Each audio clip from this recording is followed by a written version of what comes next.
What's going on, y'all? Welcome back to basketball. I know there's a lot of stuff going on right now with the NBA playoffs. I've been doing my ideal off season, but I always enjoy at least once a week diving back into the draft. The draft is one of the most exciting parts of the NBA season for me. I just always get excited about the new players coming into the league, talking about what I think of them and where I think they can go and what they can do. And thankfully, people are putting out mock drafts for me to look at and talk at all the time. So without further ado, let's go talk about it. So Bleacher Report's got another mock draft for us, and they're saying there's a new number one pro player comp for every prospect. Oh, there's a new number one plus pro player comps for every prospect. I can't read, don't worry about it. I'm a much better basketball coach than I am with my basic literary skills or whatever. But I'm just gonna make a prediction right now that Zachary Rees-Sachet has shot up to number one because one, they want to talk about the fact that he had some really good playoff games in France or whatever, which I did watch those games, and I'm telling y'all, he's one of the dudes that just he's going to be able to be a starter right away. I think that he's going to be able to translate really, really quickly, and I think he's going to be even better when he gets in an NBA system. But anyway, let's just go and see. Yeah, it's Rees-Sachet.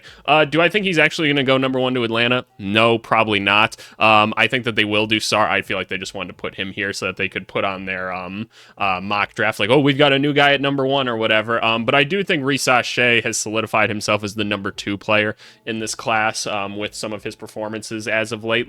You just watch him shoot and watch him move, and you're this is an NBA player right here. This is a guy that I can see translating into a nice NBA player. He's got the 3-point shooting down already. He's got a lot of defensive versatility already. He's still growing into his body, so I think his athleticism is honestly still going to increase. For real, though, I am really excited to see that people are starting to give him a little bit more credit because I don't like when I see him drop to 4 in some mock drafts and stuff. I'm okay, I like Alex Sarr a lot, but I think Rees-Sachet is really not that far behind him. And I think I'd rather pick Sarr still if I was the Hawks, like I was kind of saying before. But I totally understand why some people are thinking that he might be the better prospect. Because I'm not saying Alex Sarr is far and away the better prospect. I think he makes more sense for them to add to their current team right now, just in case they don't blow it up. And I just think that there's a similar ceiling to these two guys, but I really like Rees-Sachet. So does that mean that Washington gets Alex Sarr then? I think Washington would be thrilled if they walked away with Alex Sarr in this one.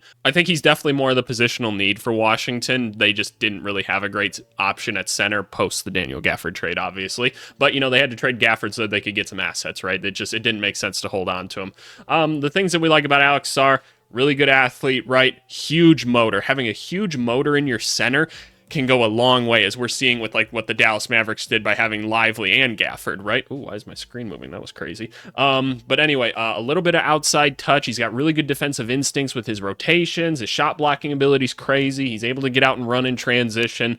I don't know if he's got all-star potential. I don't see a ton of that in this draft, just in general. But I think coming in and instantly making your defense a lot better, 100%. I think you can plug him in day one. Your team is going to get better defensively. I think it'd be a really nice pickup for the Washington Wizards and the kind of the group they got around them. And I think that because the Wizards are most likely going to be bad next year as well, right? So hopefully they get a high pick in next year's draft where there's hopefully a lot more star potential. And now you've already got a nice player in place for whoever you draft next year to come in and play with, right? You've already got a defensive stopper on the team. You don't have to worry about that next year. You've already got a nice guy to pair him with, and your young star doesn't have to come in with just a barren team. Oh, this is when it's going to get interesting. Houston Rockets, Donovan Clingan. Okay. So a lot to touch on with this. If the Rockets keep this pick, I don't think they take Clingan. Do the Rockets keep this pick? I also don't think that's the case. In the last mock draft, they had Reed Sheppard here, to which I was that doesn't make any sense for the Houston Rockets, and some of you came at me in the comments for it. I'm still going to maintain that philosophy. I'm they don't need another guard. They don't need another project right now, and I'm also just not that high on Reed Sheppard. I'm not taking him that high in the draft. I'm not saying he can't be a solid NBA player. There's just too many questions, and we'll talk about him when we get there. But Donovan Clingan, he's my number 3 in this class, so I'm glad that he's at number 3. I would have to imagine the Houston Rockets trade this pick for some guys that can help them win now. They don't need any more projects on the team, right? They've got enough of those guys that they're developing.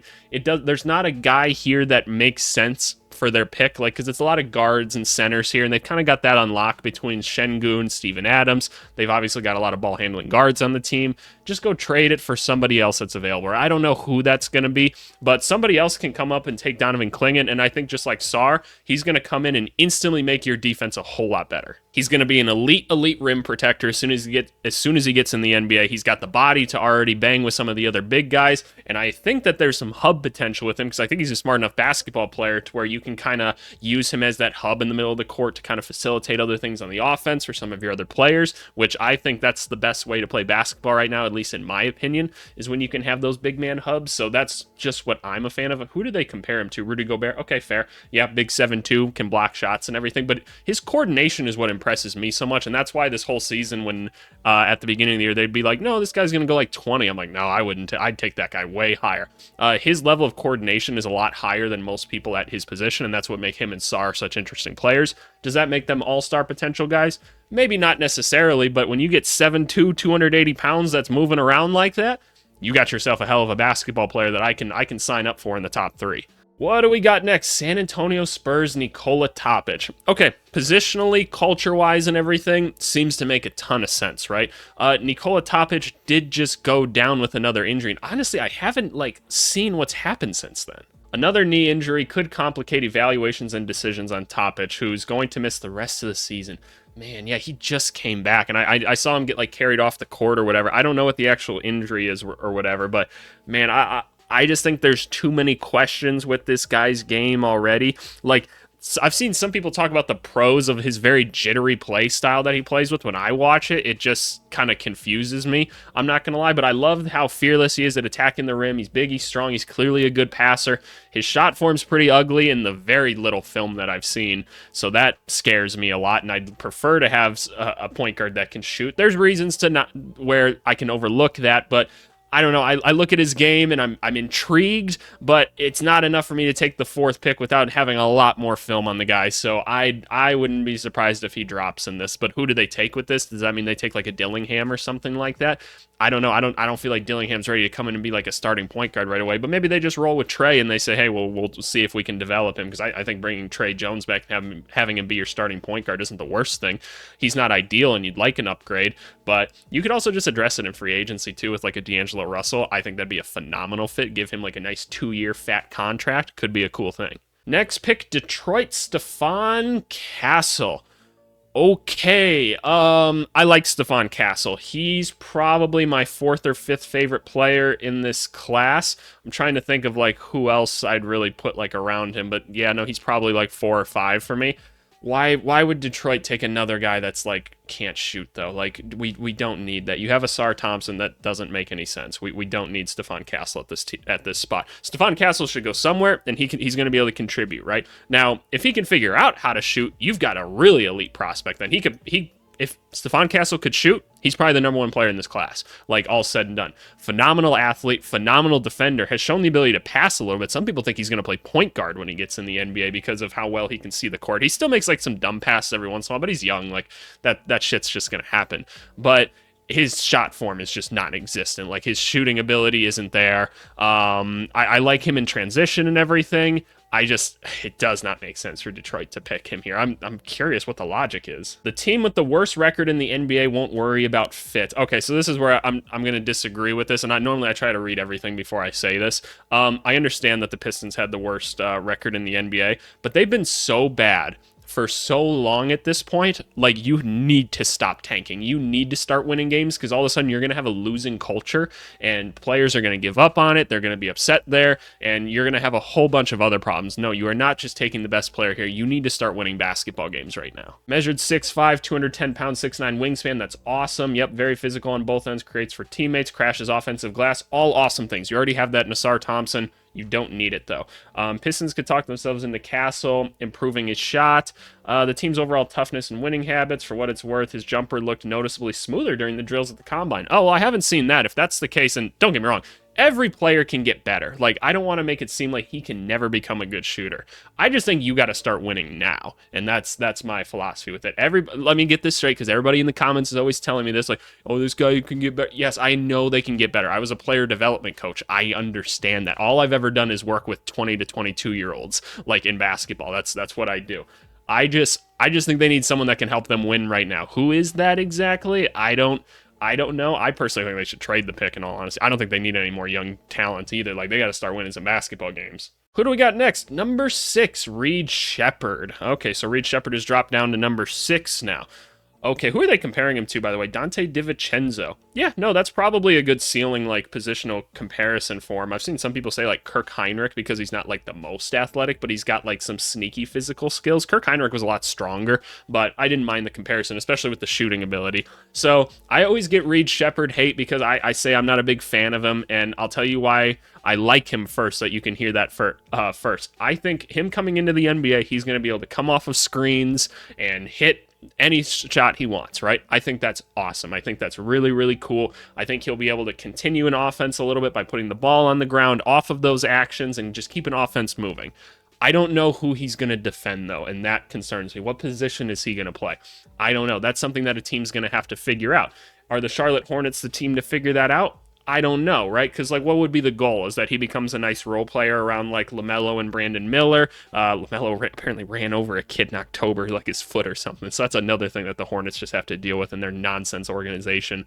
But where does he play? What kind of role does he have defensively? Like, how do you hide him? Because, like, this is a very small dude here, like 6'2", 6'3", like barely a $180, if that. Like, that's a guy that teams literally will just attack the entire game, which means you're gonna have to play like some hard hedge defense, and that's really hard for people to do.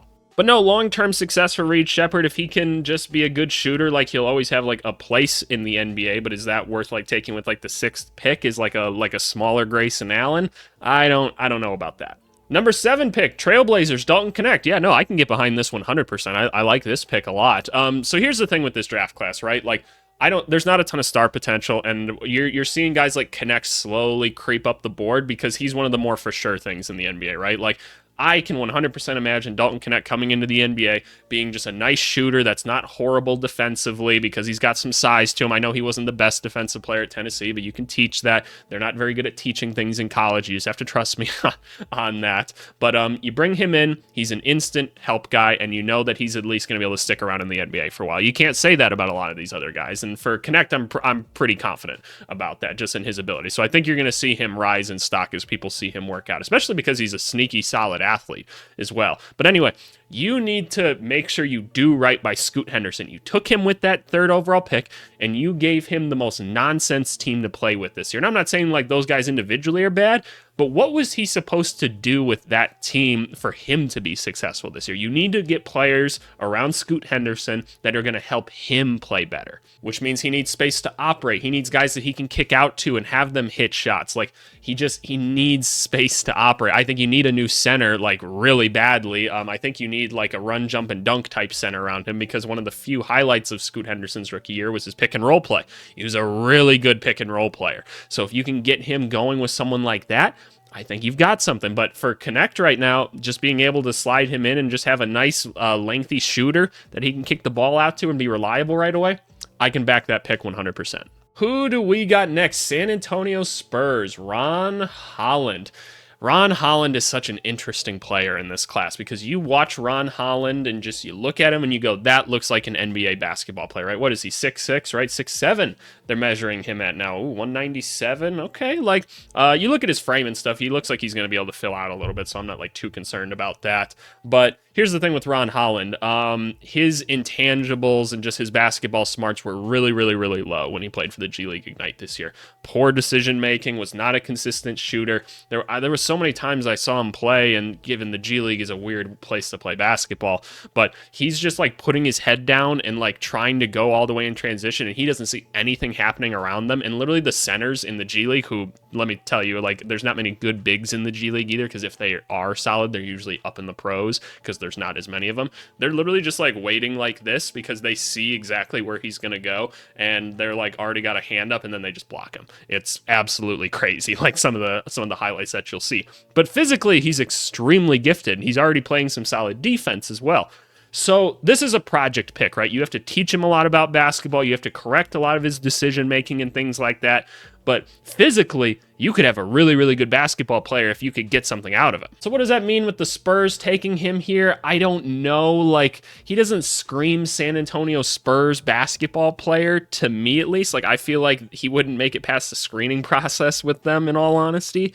But I'm not going to hate somebody for wanting to, like, take a flyer on Ron Holland and wanting to develop him, because yes, the talent is there. He's very talented. It's just I don't often see a prospect that you apparently have to teach that much basketball to, and that's where I get a little concerned with him. And I hope it doesn't seem like I'm being like too pessimistic about this draft class. It's just, this is a weaker draft class. Like, we know it. Like, I'm gonna have more complaints about these guys. There's really only like a handful of players that I feel like pretty good about. But anyway, let's go on to the next one. Oh, Rob Dillingham has fallen all the way to 9 to Memphis. Interesting. I do like the Darius Garland comparison with him as well, because he's kind of a little shiftier player or whatever. Like, you see the pro making shot creation with him, and that's what's interesting. Rob Dillingham is one of the few people in this draft class that I can look at and I'm like, I can see the pathway to you being like a good NBA starter. You know, like, I can see it. I see the skill set or whatever. I'm worried about some of the things going on right now, whether that be like the shot decision making. There was a lot of turnovers at points. You saw him go really cold at other points. There's also the concern of him being able to play defense. He's 6'1" if we're being generous, and he's pretty light.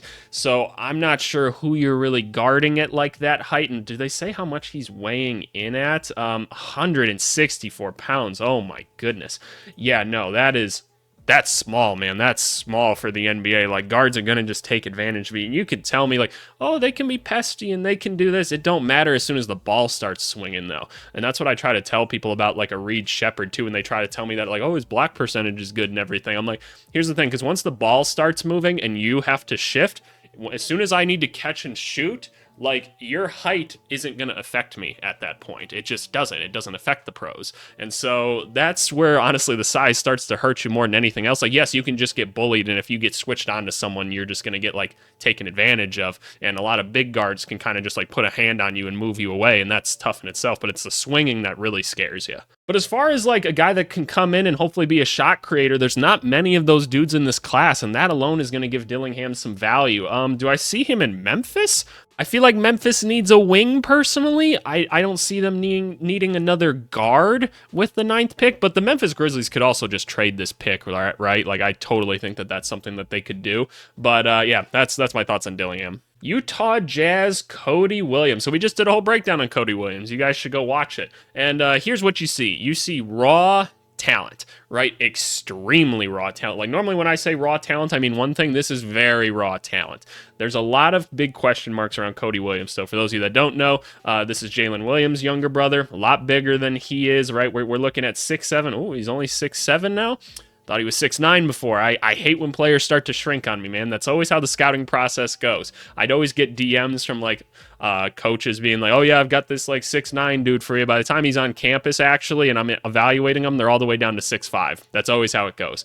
It's just a constant thing that happens. But the Jaden McDaniels comparison is kind of an odd one to me. I don't see that actually much at all.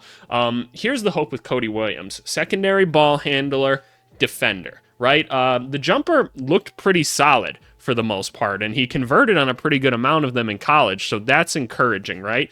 Some of the decision-making, a little bit strange. He didn't seem to have, like, a ton of explosiveness either, which makes me, like, a little bit nervous, which means he's really going to have to refine the ball handling skills, and we saw, like, a decent amount of it. Like, we saw a little bit of this always and a little bit of that, and it just never always quite came together. Like, the only time you really saw him excel is he'd get out in transition sometimes and really push the ball, and then get out and make a really cool play or something. Like, he sees the court pretty well, you can tell, which is a thing that's pretty hard to teach at the end of the day. So I don't know where his ceiling is exactly, but I can see the project with him, and I'd be excited to develop him. I think he's got a lot of skills and a lot of smarts.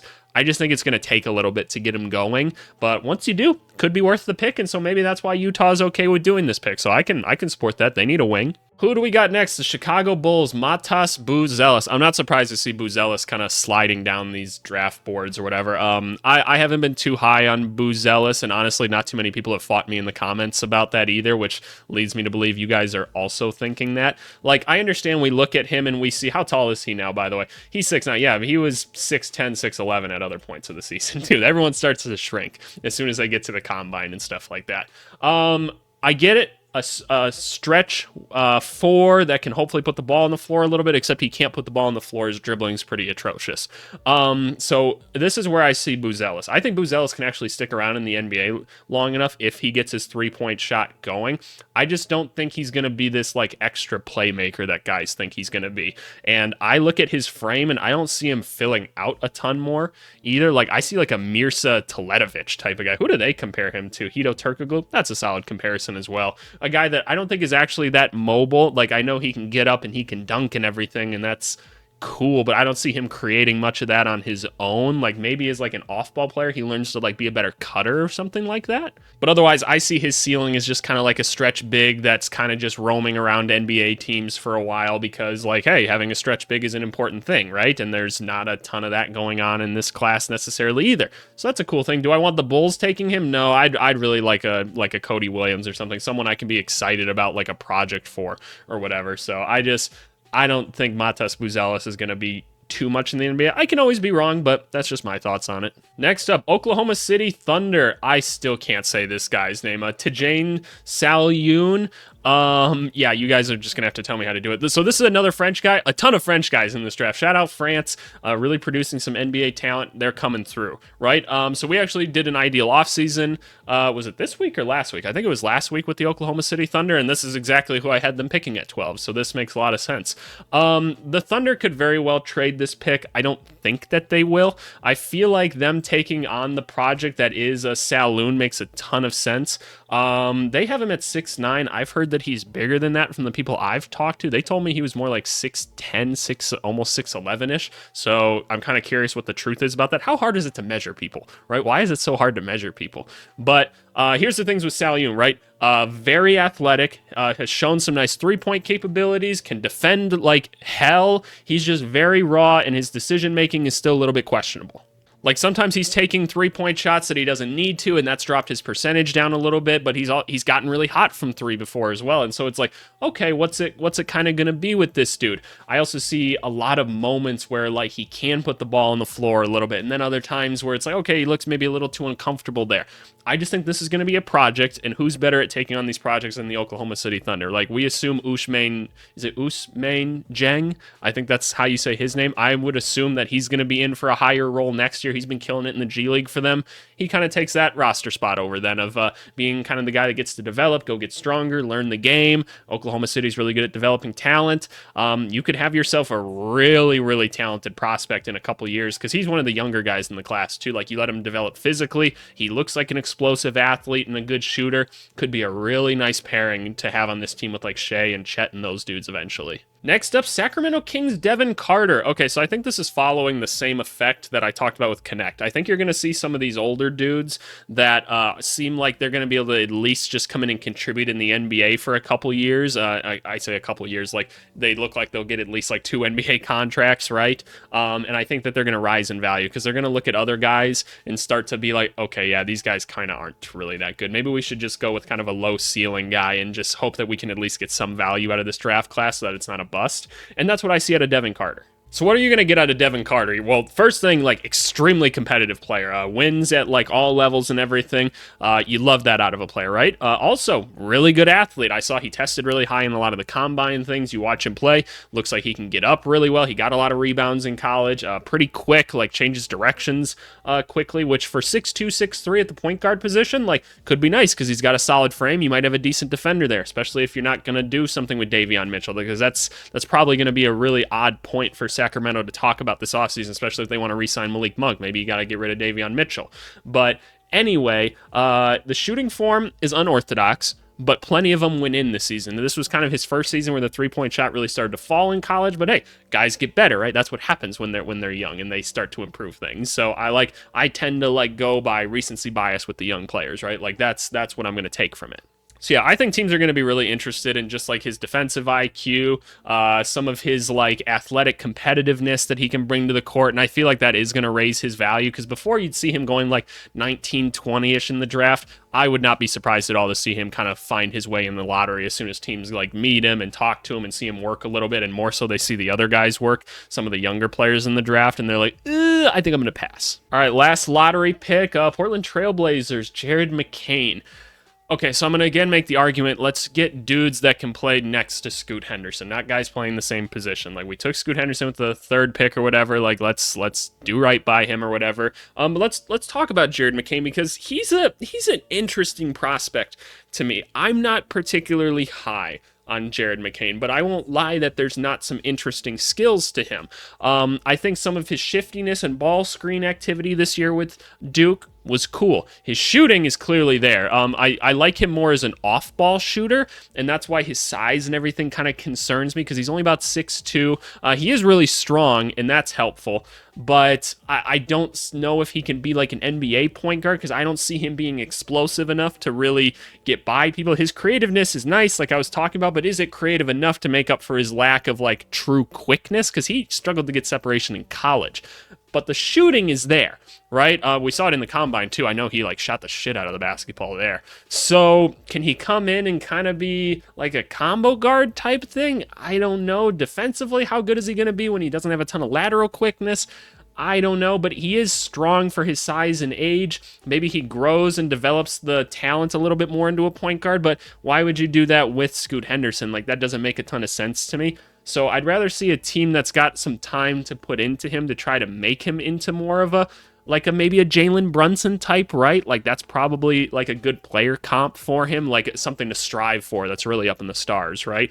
Like, just be physical, just really be bumping people and using that size and strength. He's got a really strong lower body, which is really cool as a point guard. Low center of gravity, you can use that to your advantage, but you combine all that stuff, maybe you have something down the line. I'm not personally like all that excited about it. Okay, so that was the lottery. We're going to take a look at some of the other guys. I'm sure that there's a couple other dudes in this class that I want to talk about. Like, I've talked about Isaiah Collier a lot, but we'll talk about him and whoever else I'm kind of interested in sprinkled throughout this draft. But yeah, let's talk about Isaiah Collier. So I'm not going to lie, my stock on Collier is falling even more than what it was before, because he was listed at like 6'4", 6'5" at USC. I believe he came in at 6'2" when he got to the combine. How y'all going to lie about Bronny and Collier, right? Like, you could have convinced me that he was bigger just because he is like bigger and bulkier, and that's probably the same with Bronny, right? Is they've got good like physical attributes to them in that way. But what did we see out of Collier? Very shifty, right? Very athletic, like more explosive guard, nice defensive instincts. Offensively, like, yes, he had some good moments, but otherwise pretty ineffective. Can't shoot at all. Decision-making is pretty poor. At the point guard position, I question what you would draft somebody at 15 for in that spot. If anybody could get it out of him, it's the Miami Heat, right? But given the fact that he's only 6'2", and he can't shoot, and he can't play make, I'm like, okay, you're losing me pretty quickly here with Collier. Ooh, 16, Kelel Ware. This is a guy that I'm interested in. I think in this draft, there's a lot of good centers that you can get. And by good centers, I mean guys that are going to be able to come in and stick around the NBA. It's hard to find 7-foot dudes at the end of the day. And there's a lot of 7-footers in this class that can actually come in and probably contribute to a team right away and probably have some starter level potential, and I think Kelel Ware does. The jump from his freshman to sophomore year was pretty nuts. He developed a little bit of a three-point shot. He got a lot more aggressive at going to the hoop. His athleticism is there. His shot blocking is there. I think people just kind of get concerned at some of the streakiness that he had during the season. I think he's also just going to have to convince people that he is a good shooter because we just don't have like a huge sample size of it. But I think that there's enough like athletically and just like basic talent here that you can mold this into a starting center eventually. I know he measured like higher than Sarr did in like his standing reach or whatever too, which is really interesting. So you could have like a more athletic Brook Lopez type player out of this, right? Like probably not as like strong, but a little bit more athletic or whatever. I'm taking a flyer on Kelel Ware. If the Sixers picked him up, I think that'd be a steal. Who do we got next? Oh, speaking of bigs and everything, this is what I'm saying, man. You're going to be able to get some decent bigs in this draft. Yaviz Missy out of Baylor.